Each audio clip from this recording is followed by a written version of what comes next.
Police आयुक्तांचं आणि Rabale police स्टेशनच्या सर्व सहकार्यांचं अभिनंदन करतो.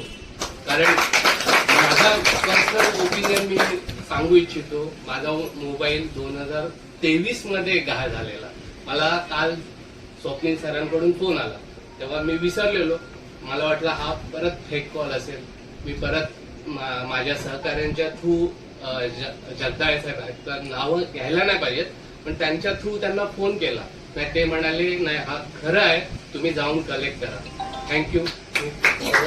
परत एकदा अभिनंदन. धन्यवाद. माझं नाव अंकिता परदेशी आहे. मी, माझा भाऊ आणि अजून एक छोटा भाऊ आम्ही घनसोली गावामध्ये राहत होतो. नुकताच शिफ्ट झाल्यानंतर मुंबई, जसं आपण म्हणतो की Mumbai is a city of dreams, तर आम्ही पण भरपूर सारे ड्रीम्स घेऊन इथं आलेलो. पण आमच्यासोबत एक इन्सिडेंट असं झाला की आम्ही रात्री झोपलेलो आणि घरातूनच नुकता 3 फोन ऍट अ टाइम चोरीला गेले. सेकंड डे आम्ही कधीच आमच्या लाईफमध्ये ते सर्वांसाठीच असेल, पण आम्ही कधीच आमच्या लाईफमध्ये पोलीस स्टेशनला कधी व्हिजिट नव्हता केला.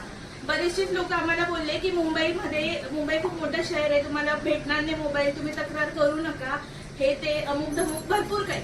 पण आम्ही तरी रबाळे पोलीस स्टेशनला आलो. तेव्हा 2 सर होते, त्यांनी आम्हाला खूप चांगले त्यांनी गाईड केलं आणि सांगितलं की तुम्ही घाबरू नका, तुमच्या मोबाईल जरी इन फ्युचर कुठल्या चुकीच्या गोष्टींना पण वापर झाला तर तुमच्याकडे ॲज अ प्रूफ राहील. पण मला आता आनंद ह्या गोष्टीचा आहे की आमचे 3 फोन गेलेले, त्याच्यामधून एक जो नवीन फोन होता तो भेटला, पण अजून 2 अजून पण भेटले नाहीये. पण मला आनंद आहे की मला एक फोन भेटला आणि आनंद ह्या गोष्टीचा पण नाही की माझे 2 फोन अजून पण नाही भेटले. पण I will appreciate the Navi Mumbai police and all the Ayuktas over here for taking so much effort, and once of all congratulations to all. Thank you.